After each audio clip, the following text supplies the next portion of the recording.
Began in 1948. I talk about this in the book real quickly. An Air Force B-2 bomber had 4 RCA civilian engineers on board. The plane went down in a horrible accident. A couple of the pilots parachuted out. All 4 engineers were killed in a horrible crash. The widows of the engineers demanded to know from the Air Force why the plane crashed and why their husbands died. The Air Force came back and said, well, we can't tell you that because it's secret. Turns out it was gross negligence on behalf of the pilot. Drove the plane into the ground. Hit the wrong flaps, hit the thruster instead of the opposite, and literally drove that bomber right into farmland. I've been to the site. I have pictures of it in the book. So the families pushed it and said, no, it wasn't classified. You can't do that. We're suing you for the death of our husbands. So the United States government, the executive branch, created what's called the state's secrets privilege.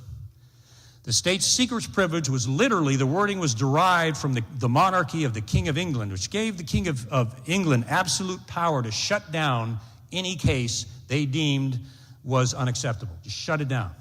The state secrets privilege was used to shut down these 4 widows' case. It was shut down. It was sealed in federal court so that no one, including Congress, the Senate, and their attorneys, would ever see it. That's where this all began in 1948. And it's gotten far worse from there. But we got the IG finally to pull out my investigative report that had all this evidence in it. What did we get?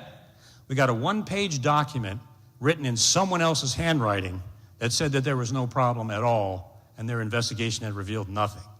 So, are IGs always objective and honest if they have interest in that organization? I can tell you right now, no.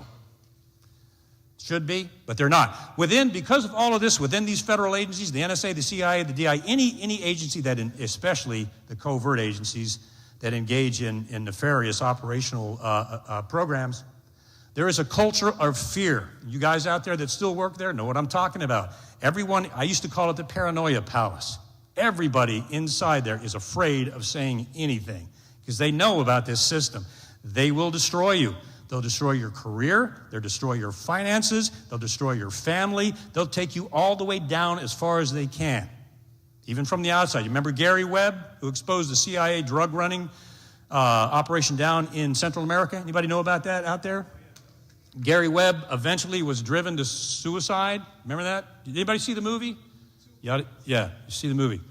They destroyed his career, his reputation, his life, his family, and then he was found dead of a gunshot wound in a hotel room. The perfect crime. Drive him to suicide, and there's no culpability, and your problem is gone. Frank Olson jumped out of the CIA LSD program, jumped out of I think it was a 6-story window of a hotel room, committed suicide because he had found out that the CIA was drugging people with LSD without their knowledge. What a coincidence. Frank commits suicide. John F. Kennedy, again. How far will they go? Will they go that far? I think we all know the answer to that. And in a constitutional government, that's alarming, at the very least. Now, they tell us, 2012, the Congress and the Senate came out with, we're going to take care of this.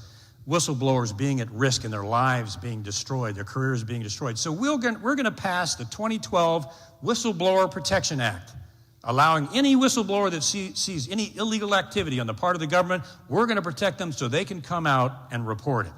Sounds good, doesn't it? Sounds like a good thing. What they don't tell you is if you read down through the act, anybody that has signed a secrecy agreement, is involved in any covert government program, or handles anything classified is not covered by the Whistleblower Protection Act. They have no protection. They are 100% at risk. And there are some that have come out thinking they were protected by this, and they were not. And they were penalized. That's the whole idea. This I talked about the state secrets privilege. These cases are sealed, and no one can see them forever once they're sealed in court. And this was kind of the most disconcerting for me.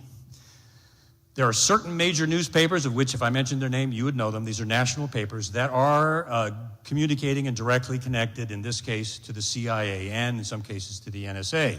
So if a whistleblower decides, I'm freedom of the press, man, I'm going to the press and I'm going to report to the press this illegal stuff that I've seen.